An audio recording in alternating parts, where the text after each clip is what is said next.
General બોર્ડમાં ઉડાવ જવાબ આપવામાં આવેલ હતો, ત્યારબાદ આજે લેખિત જવાબ આપવામાં આવ્યો।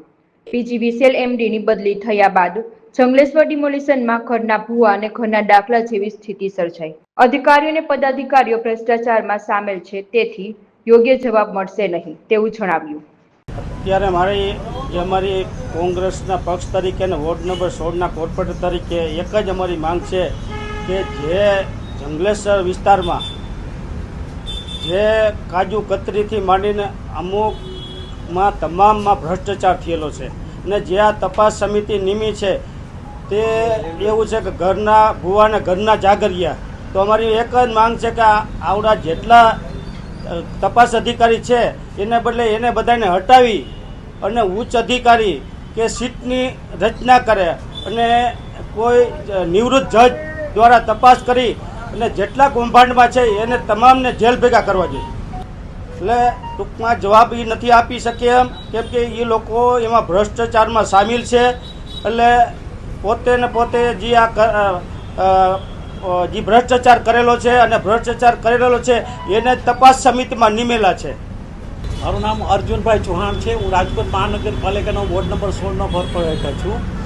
ગઈ તારીખે 20 તારીખે મેં રાજકોટ જનરલ બોર્ડમાં મહાનગરપાલિકા જનરલ બોર્ડમાં મારો પ્રશ્ન હતો જંગલેશ્વર ડિમોલેશન બાબતે। ત્યારે રાજકોટ મહાનગરપાલિકાની અંદર જનરલ બોર્ડની અંદર મને ઉડાવ અને જવાબ આપેલા હતા, જેનો આજે મને લેખિત જવાબ મળેલ છે। એની અંદર એ લોકોએ મને 2 કરોડથી ઉપરનું કંઈક બિલો એ લોકોએ બતાવ્યા છે કે આટલો ખર્ચો થયો।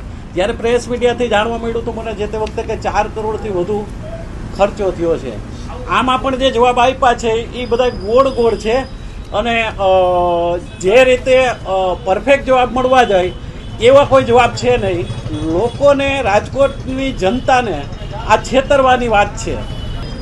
મને જાણવા મળ્યા પ્રમાણે પીજીવીસીએલના એમડીને આની જવાબદારી આપી હતી, પણ જાણવા મળ્યું છે કે તેઓની બદલી થઈ ગઈ। તો અત્યારે રાજકોટ જે આ જંગલેશ્વરના કૌભાંડ બાબતની પરિસ્થિતિ એવી થઈ છે, ઘરના ભૂવા અને ઘરના દાખલા જેટલા બીજા તપાસ સમિતિમાં છે એ બધા રાજકોટ મહાનગરપાલિકાના છે। બહારના અધિકારી ફક્ત એક જ હતા, પીજીવીસીએલના એમડી। તો આમાં શું થઈ શકે એ તમે જાણો છો। આની અંદર એવું દેખાઈ આવે છે કે કંઈક દાળમાં કાળું છે, ખરેખર કંઈક કૌભાંડ થયું છે એવું દેખાઈ આવે છે। આપની શું માંગ છે? હવે કોંગ્રેસની શું માંગ છે આખા મામલામાં? અમારી માંગ એવી છે કે ખરેખર આમાં જો રાજકોટની જનતાના પૈસા ગેરમાર્ગે ન જવા દેવા હોય સત્તાધારીઓએ, તો ખરેખર ગુજરાત સરકારે આમાં તપાસ જે અધિકારી નીમવા જોઈએ એ કોઈ સચિવ કક્ષાના વ્યક્તિને નીમવા જોઈએ અને ખરેખર યોગ્ય તપાસ થાય તો આમાં એક મોટું કૌભાંડ છે।